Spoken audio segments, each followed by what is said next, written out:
Flatwearable Artisan Jewelry. I wanted to discuss memory wire with you guys in this short tutorial. And I'm going to show you a couple things that I've done with the memory wire. This is the triple wire necklace. This is 18 gauge wire, and the ends are inserted into the beads that we're going to use for 14 gauge wire. So you can fit 2 to 3 pieces of 18 gauge wire into the small beads that are designated to fit the 14 gauge wire. And as you can see, this is really easy to wear. You can hang your silverware pieces off of it, spoon bowls, you know, whatever you want to do with that. Very easy on and off necklace there. The other necklace that I just recently showed was this one here. This is 14 gauge wire with the large beads for, these are larger beads we've got coming up that fit the 14 gauge wire, stainless steel beads. We're going to get those on the website very shortly. But what I wanted to discuss is the ability to mold and bend memory wire. As you know, memory wire, if you've ever worked with it before, or if you've not worked with it before, you can stretch it out, but it always goes back to the exact same position. So it's not easy to bend and to mold. And if you're going to make the necklace that a lot of us were recently talking about, where you need to have a drop here, the weight of the spoon bowl is not enough to create the drop between these two areas, so you need to be able to mold the memory wire so it stays in this position. And in the example of this necklace here, this memory wire, if you can see going through this spoon bowl, was turned at a 90-degree angle. And I was using heat to do that. Once you apply heat to the memory wire, it becomes very moldable. And that's fine for the stainless steel wire that doesn't have any plating. But when you have the 14 gauge, for example, or any other memory wire that has plating on it, the heat is going to discolor and remove the silver plating. So I actually did some more work and some research and found that I wasn't able to manipulate the wire by hand, but if I used some tools, I was able to get the wire manipulated. So let me show you some things that you can do to get the shapes into the memory wire and still be able to call it memory wire, because it's still going to snap back to that position, and that's what you want. When you don't want to put a clasp on, you need that memory wire to go back into position. So this is 18 gauge memory wire. Most of the memory wire that's being sold today, the Beadsmith wire, Fire Mountain Gems, Rio Grande, all those places you're going to find are 21 and 22 gauge wire, which I don't think is really substantial enough for silverware jewelry. So we did locate 18 gauge, the nice 18 gauge wire. We are out of stock right now, but we also have the 14 gauge, which is really nice and heavy. Do keep in mind, if you're going to use 14 gauge wire, you're going to need to use larger hole beads. Your average pearls, for example, have a much smaller hole and are not going to be able to fit on 14 gauge wire. Some of them won't even fit on 18 gauge wire. So you need to make sure that when you're buying your beads, that you're buying things that are going to fit the wire that you're working with.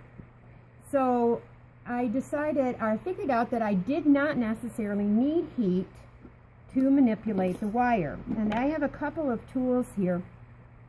These are bending pliers, and this one here you can see has a V-shaped nylon insert, and then a matching mandrel that fits down inside of it. And all you have to do is put that in there and press.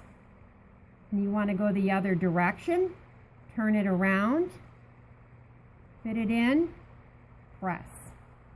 And you can see I can create this really neat zigzag shape with that particular plier. Now if you want to open up the curve a little bit, like on this necklace here, you're going to find that it's really hard to manipulate by hand to get it to open up. This is another bending plier here, and you can see it's got matching nylon inserts here. This, you can take it and bend in the opposite direction and just give it little bitty presses as you come along, and you can see how that opens up that memory wire very, very easily. If you go too far, you know, you're going along and maybe you pressed a little bit too hard and you got like a kink, turn the plier around. You can go back in and tighten it back up again. All right. We're going to carry these pliers on the website here shortly. You can use other types of tools to do similar things. Make sure you're using tools that do not have any serrating in the jaws. So you can do the same effect. Here I've got a flat plier. Just by using the flat plier, you can make your shapes that way as well. You want to make, this is a chain nose plier, and you can make even tighter turns with chain nose plier.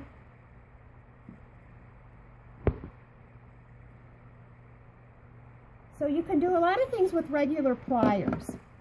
An idea that I can share with you: if you want to make a memory wire necklace, for example, this is necklace material, memory wire necklace, and you built-in bail on your that with it works really well. So I was going to make this into a necklace right down to the center, kind of eye the center, and you want to go backwards. You want to wrap that around backwards and just keep going until you've got it coming back around again. I'm going to give a little bit more manipulation to that.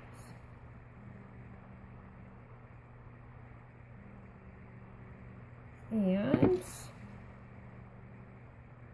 you can see it doesn't work well. If you try and manipulate by hand, it doesn't work well. But if you use tools to do it, you can actually mold and manipulate that wire much, much easier. So I want to line that up.